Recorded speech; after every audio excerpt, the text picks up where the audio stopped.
The desert had a way of swallowing sound. At dawn, Redstone Crossing seemed carved from the very dust that choked its streets, crooked saloons with faded paint, a leaning church steeple, and the distant howl of coyotes fading into silence. But that morning, the silence was broken by the rhythmic pound of hooves. Clara rode at the head of the Apache scouts, her pale hair braided tight against her back, the sun striking it like silver fire. To the townsfolk, the sight was jarring.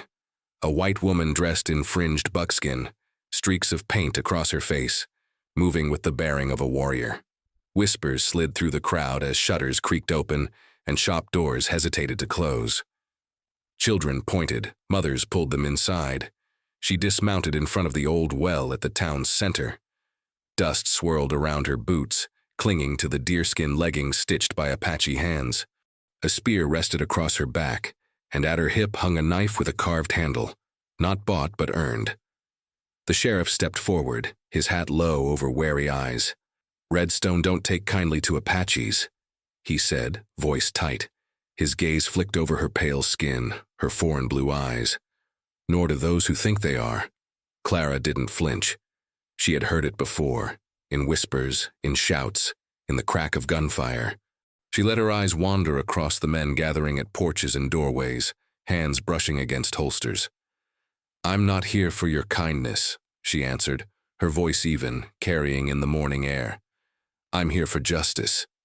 A ripple of laughter broke from a group of ranch hands leaning against the post office rail. But it was nervous laughter, the kind that hides unease. Clara's hand rested lightly on the haft of her spear, though she did not raise it. From the saloon a man emerged, broad, sunburned, with the swagger of someone too sure of the ground beneath his boots. He held a folded paper, crisp and sealed, waving it like a banner. "This here says the land you squat on belongs to the Crow Company," he called, loud enough for all to hear. He stepped closer, eyes narrowing at Clara. "And that makes you a thief, girl. Apache paint don't change the law." The paper fluttered in his hand, its wax seal bright red in the sun. Clara's eyes fixed on it, the so-called law that had burned families from their homes, branded men like cattle, sold women in backroom deals. She knew those papers. Contracts forged as chains, signed with lies. She stepped forward, closing the space between them. The townsfolk hushed. The man smirked, certain of his power, certain of his paper. But Clara's voice cut clean through the stillness. "Then let Redstone witness today. We'll see whose chains hold, and whose break." The wind picked up, scattering dust, rattling the shutters. Somewhere in the distance a thunderclap echoed, though no clouds marked the sky, and so the reckoning began. The paper snapped in the wind like a whip. The man holding it, Barrow, cattle baron of Redstone Crossing, smiled with the confidence of someone who believed the law was nothing but another weapon in his hand. The seal of the Crow Company gleamed red as dried blood. "Lot number or not, you wear their brand," Barrow said, his voice carrying across the square. "This paper says you belong to them, and if you belong to them, you belong to me." Gasps rippled through the crowd. Mothers hushed their children, men shifted uneasily, but no one stepped forward. No one ever did. The Crow Company's name carried weight heavier than iron, stamped across land deeds, contracts, and even the sheriff's silence. Clara stood tall, her pale hair catching the sunlight, her braids trembling in the wind. Her eyes, blue, fierce, unyielding, fixed on the Baron. For a heartbeat, she said nothing. Then slowly she stepped closer, her boots crunching in the dirt until she was nearly face to face with him. "Paper burns," she said. Her voice was calm, but the tension behind it cracked like thunder. The Baron's smirk faltered, if only for an instant. He raised the contract higher, showing it to the crowd. "Burn it, and you'll see how quick the Crow Company writes another. Faster than you can spit. You think paint and feathers make you Apache, girl. You'll never be more than what's written here." He thrust the paper toward her, close enough that she could see the ink bleeding into the fibers, the wax seal pressed shallow and glossy. Clara had seen real seals pressed by stone and iron. This one was a lie, a counterfeit chain. The sheriff coughed, eyes darting between them, but he said nothing. His silence was its own verdict. Clara's jaw tightened. She turned, scanning the faces in the crowd. Most looked away, unwilling to meet her gaze.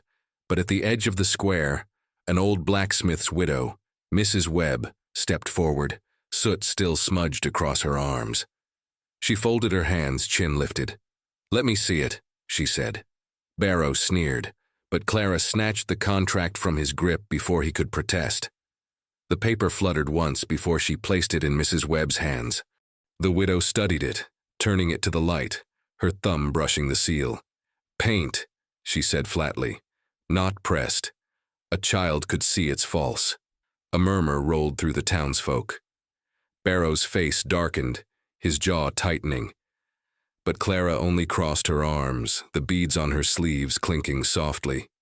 "You call me property," she said, her voice rising. "But your chains are lies, and lies can be broken." The square went still. The wind carried her words across Redstone Crossing, where even the silent rancher leaning against the far rail shifted his weight. His eyes locked on her. Barrow crushed his hat in his fist, fury twisting his smile. "Then let's see," he hissed. "What breaks first, your spirit or your tribe?" The crowd shuddered. The reckoning was no longer just a whisper. It was here. The square of Redstone Crossing had gone quiet. Too quiet. Dust swirled in the heat, clinging to boots and coats, but no one moved. All eyes were fixed on Clara and the forged contract that Mrs. Webb had just condemned as false. Barrow's lips twisted into something between a grin and a snarl. He didn't care if the paper was fake.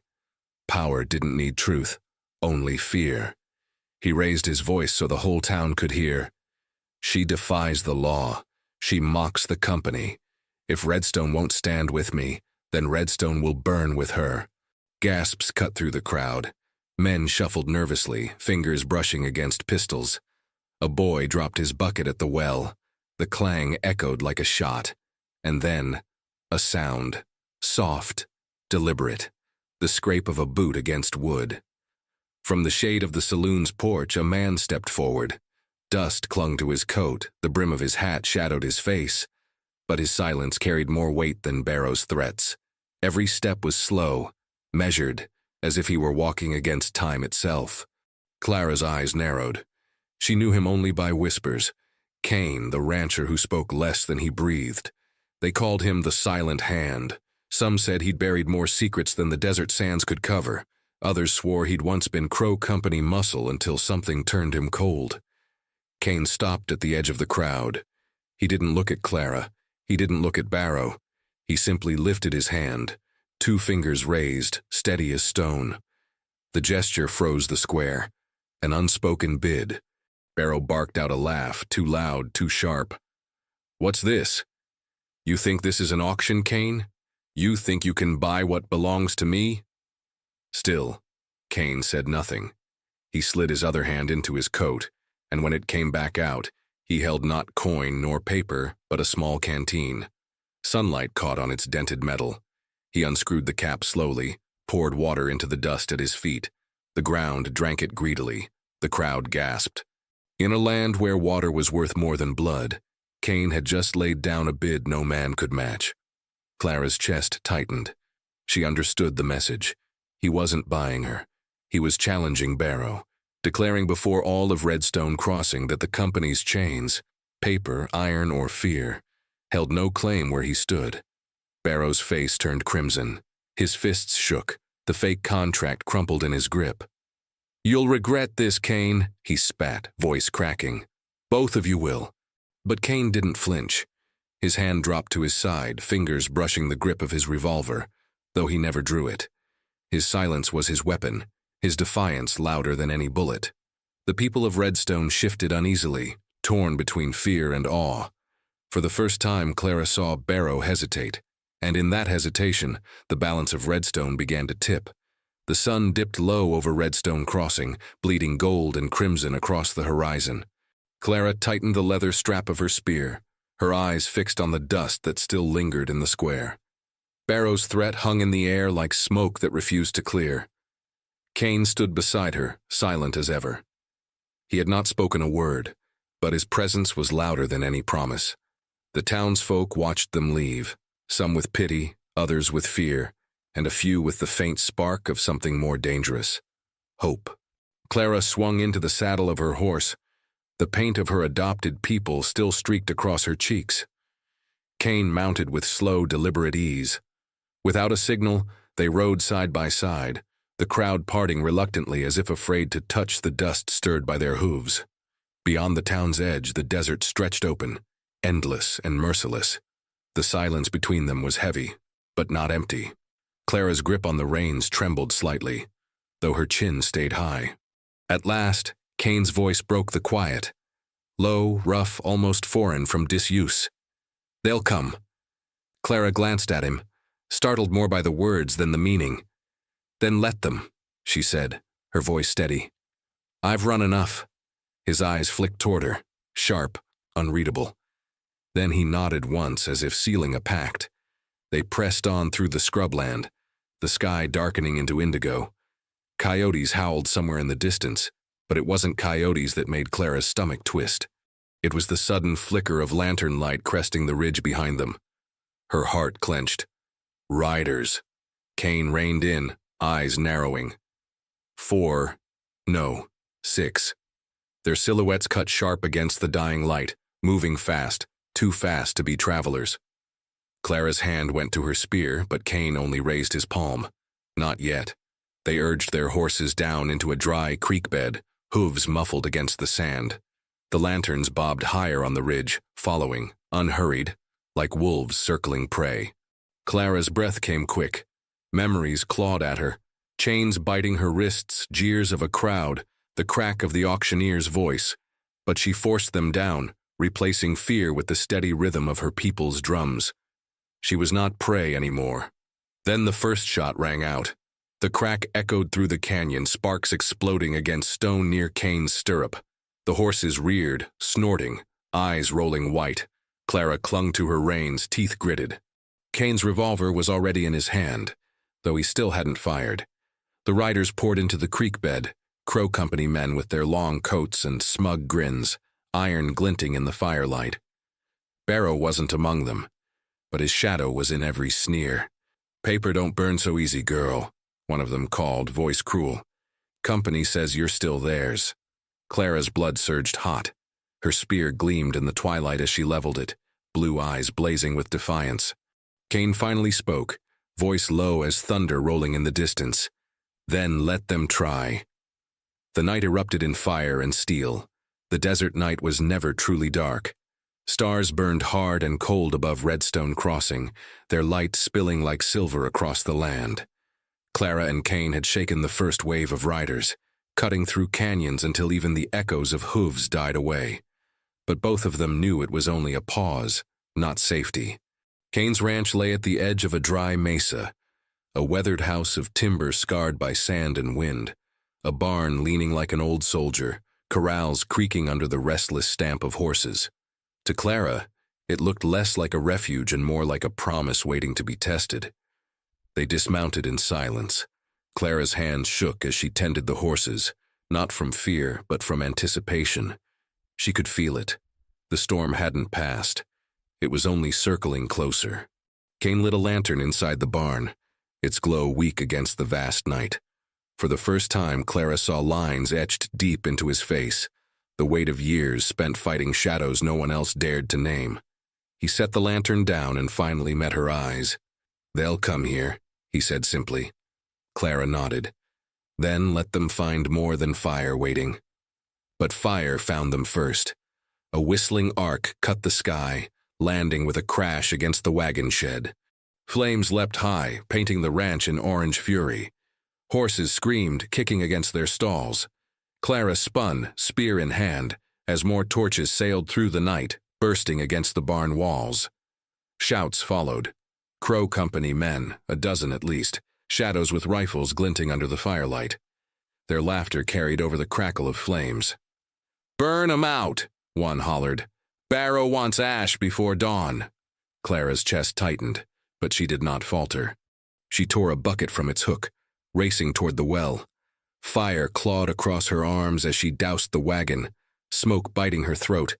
But she ran again and again, until her lungs felt scorched. Beside her, Kane moved with quiet precision. No wasted words, no wasted bullets.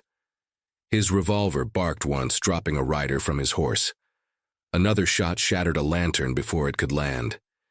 Yet for every enemy that fell, two more pressed forward, emboldened by the flames.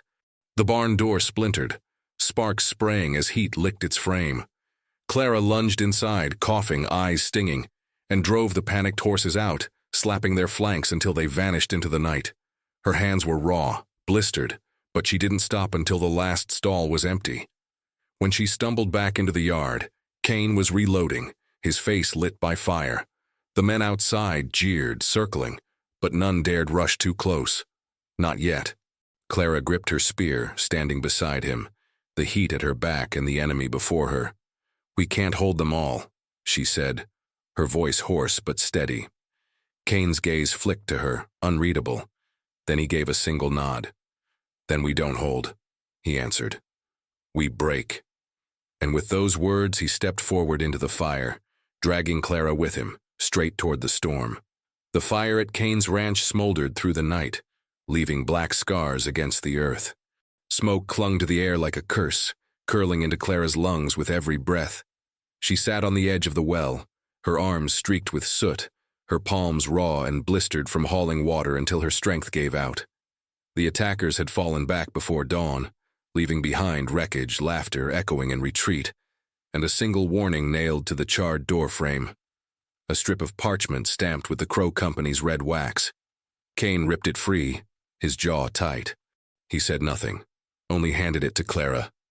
Her fingers trembled as she unfolded it. The words scrawled across the page were cruelly simple. Property of Crow Company, claimed and branded. The paper dropped to her lap like a weight. Instinctively, Clara's hand went to her shoulder, fingers brushing against the scar burned into her skin years before, the jagged mark the company had seared into her flesh when her father signed her away. She had buried that memory beneath new names, new paint, new strength, but here it was again, dragged into the light. Kane's gaze flicked to the mark, then to her face. His silence wasn't pity.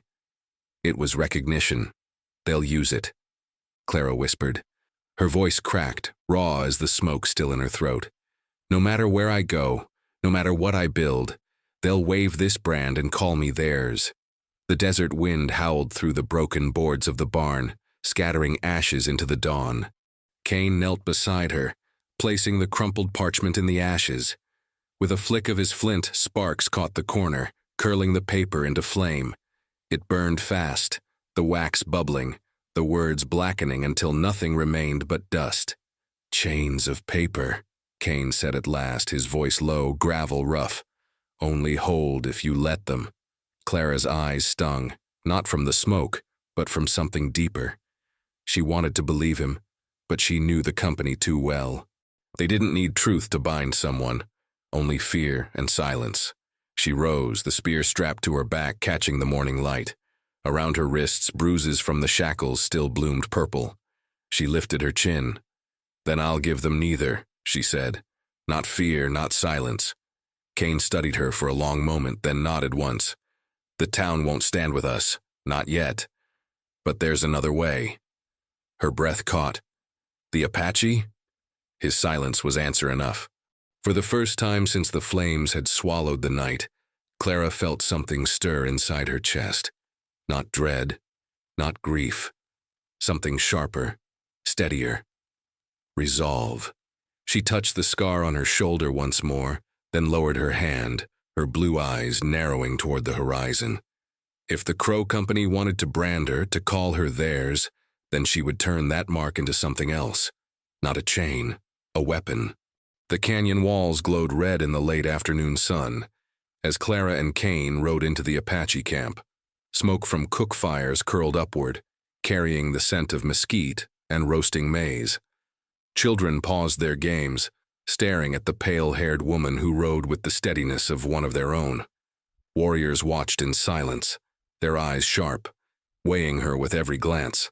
Clara dismounted slowly, aware of the hush that followed her steps. Her braids, laced with beads, caught the light. Her blue eyes met theirs without flinching. She knew what they saw, Not yet one of them, but no longer what she had been. The matriarch, Sani, stepped forward, her face a map of years, her hair silver, her stance unbent by time. Her gaze swept over Cain, then lingered on Clara. "You bring fire to our door," Sani said, her voice low but carrying, "and the crow's shadow grows longer." Cain inclined his head, silent as ever. Clara stepped forward, her palms raw and blistered, the mark on her shoulder hidden but burning in memory. "They've already taken my past," Clara said, her voice steady. "They won't take my people's future, not yours, not mine." A murmur rippled through the gathered crowd. Some warriors crossed their arms, skeptical.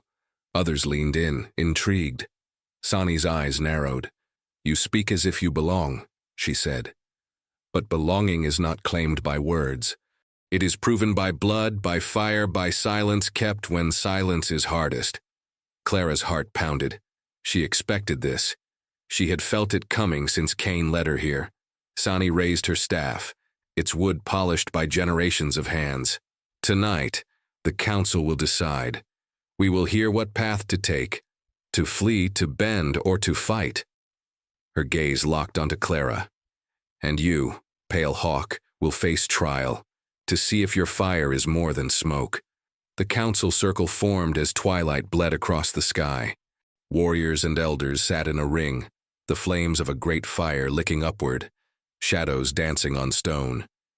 Cain stood behind Clara, silent as stone. She knelt before the fire, its heat searing her skin, as voices rose around her. One warrior argued for retreat. "The Crow are too many. They have rifles, contracts, gold. We have children, elders. Better to vanish than to die." Another spat into the dirt. "Vanish, and we are already dead. They will find us, chain us, burn us. Better to strike first." The fire cracked, sending sparks into the night. Sani lifted her hand. Silence fell. She looked to Clara. "And you, branded by their chains, painted by our hands. What do you say?" Clara felt the eyes of the council burn hotter than the fire. She rose slowly, her shadow long behind her, and spoke. "I say the Crow do not fear our weakness. They fear our unity. They fear the day when their papers burn, when their chains break, and when their power means nothing." The words hung in the air like steel. For a long moment no one moved. Then Sani lowered her staff. "Tomorrow," she said, her voice solemn, "we test her." The council fire roared, and the trial began. The night in the canyon was alive with drums. Their low thunder rolled against the stone walls, echoing like the heartbeat of the earth itself.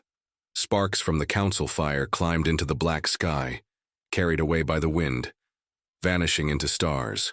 Clara stood at the edge of the firelight, stripped of her spear and knife. Only her braids and the mark on her shoulder remained. Around her, the Apache circle tightened.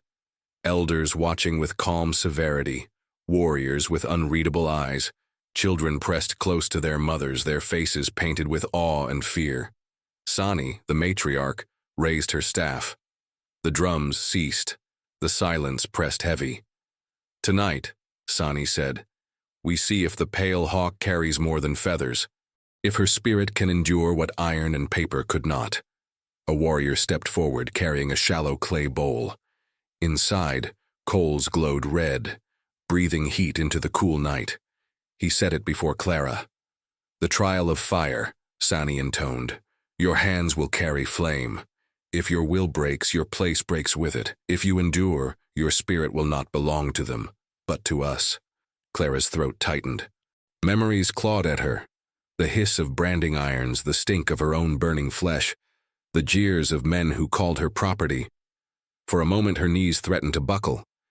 But then she breathed deep, steadying herself on the rhythm of the drums still pounding in her chest. She plunged her hands into the coals. Agony flared white-hot. The fire bit into her palms, searing skin, filling her ears with the roar of her own blood. But she did not scream. She clenched her jaw, teeth grinding, breath hissing through her nose as the heat tried to hollow her out. The crowd murmured, watching her arms tremble, her face pale. "Drop them," a warrior muttered. She is not one of us. But Clara did not.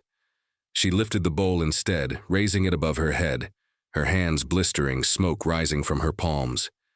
Tears streaked down her cheeks, but her eyes, her blue eyes, blazed with defiance. The drums rose again, faster, louder, until they matched the hammering of her heart. With a guttural cry, Clara hurled the bowl into the fire. Coals scattered, sparks raining across the circle. She dropped to her knees, chest heaving, smoke curling from her raw hands. The silence after was deafening. Sani approached, staff in hand, and looked down at her. For a long time, the elder said nothing. Then slowly, she reached into the fire, drew out a charred coal, and pressed it gently to Clara's scarred shoulder. "From this night," Sani said, her voice steady, "your brand is not theirs. It is ours.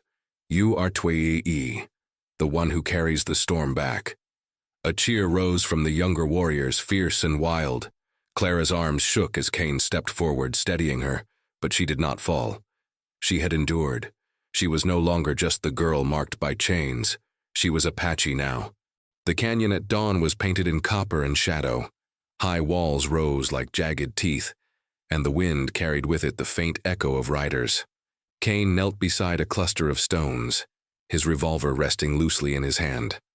Clara crouched near him, her palms still blistered from the trial of fire, but her grip on the spear was steady. Behind them, Apache warriors moved like ghosts through the rocks, bows drawn, rifles checked, eyes sharp. Every sound was swallowed by the canyon's silence, as if the land itself held its breath. "They're coming," Clara whispered. Cain only tilted his head, listening. He didn't answer, but she could read his silence now. It was agreement. Moments later, the Crow Company riders appeared. A dozen men, their long coats snapping in the morning wind, rifles strapped to saddles. At their head rode Barrow, his red sash flapping against his black coat, his smirk as sharp as the barrel of a gun. "They think this is a hunt," Clara murmured. "They don't see the trap." Cain's eyes flicked to her, and for the first time, a corner of his mouth twitched. Not a smile, but close. Barrow raised his hand, signaling his men to slow. Hooves clattered against stone, echoing through the canyon. He scanned the walls, suspicion flickering in his eyes. That was the moment. From the cliffs, a single arrow whistled down, striking a rider clean from his saddle.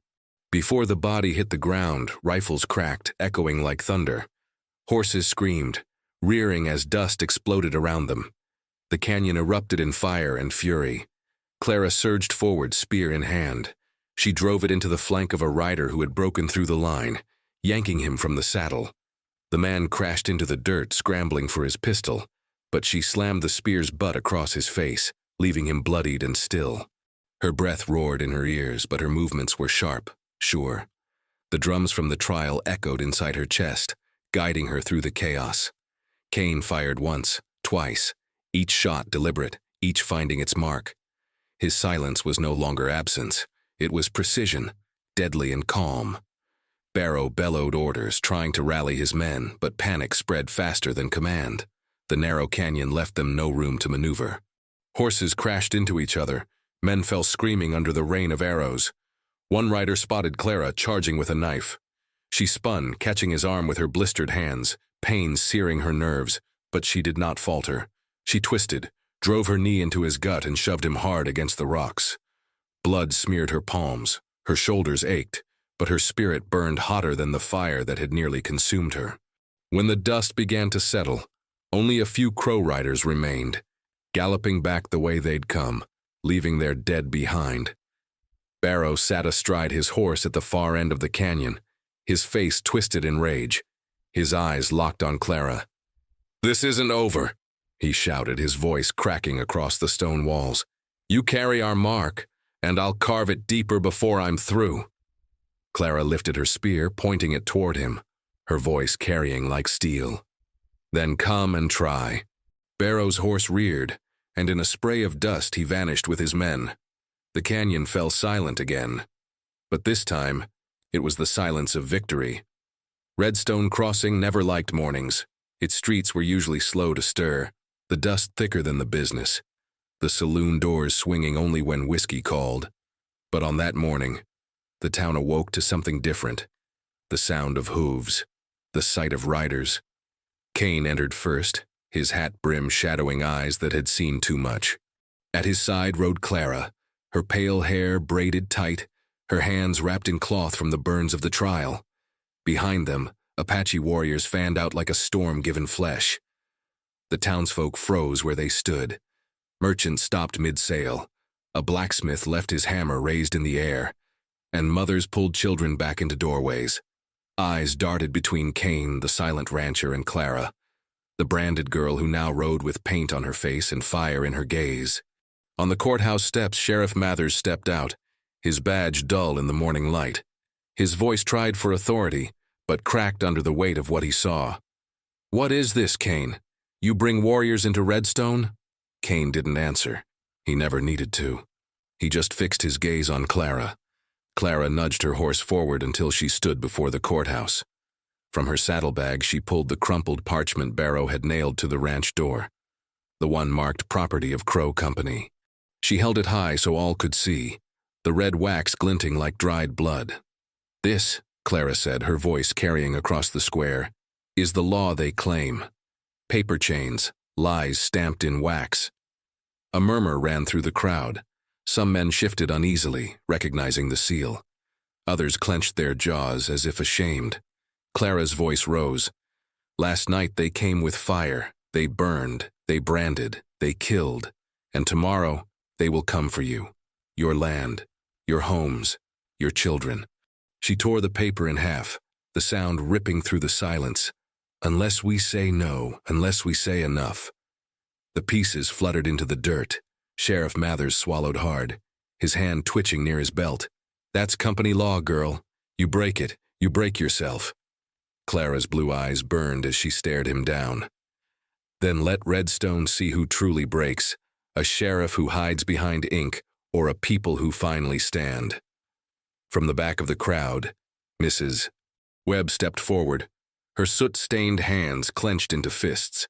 "She's right. I saw the seal, fake as paint. We've all known it, but none of us spoke." Another voice joined, a ranch hand. "They took my brother's land with paper just like that." And another, a shopkeeper. "My cousin's debt was doubled in a week, they wrote it so." The murmurs swelled into something heavier, sharper, a low rumble of anger long buried. Kane dismounted, his boots thudding on the boards. He didn't speak, only looked at Clara. She understood. His silence was the weight behind her words, the steel behind her defiance. Barrow wasn't in Redstone that morning, but his shadow was. And for the first time, the town began to whisper, not in fear, but in defiance. The square had become a courtroom, and Redstone was beginning to choose its side. By noon, Redstone Crossing boiled with tension. The square was no longer a marketplace but an arena. People crowded balconies, leaned from windows, and filled the dusty street until every boardwalk groaned under their weight. They had come not to trade, but to witness. From the North Road thundered hooves. Barrow rode in with 24 Crow Company men at his back. Their long coats snapped in the wind, rifles slung, pistols gleaming. Barrow's red sash cut across his chest like a wound that refused to heal. He pulled his horse hard at the courthouse steps, dust spraying over the crowd. His eyes swept the people, then fixed on Clara standing at the base of the gallows where debtors had once been hanged.